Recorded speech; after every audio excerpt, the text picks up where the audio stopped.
You won't believe what a simple sneeze did to this woman. In 2018, a woman in the UK sneezed while getting out of bed.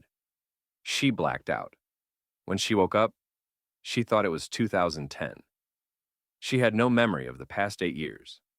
Not her wedding, not her kids, nothing. Doctors diagnosed her with transient global amnesia, a rare condition where the brain literally forgets recent years after sudden pressure changes. Her memory eventually returned after a few weeks, but to this day, she says that sneeze reset her life.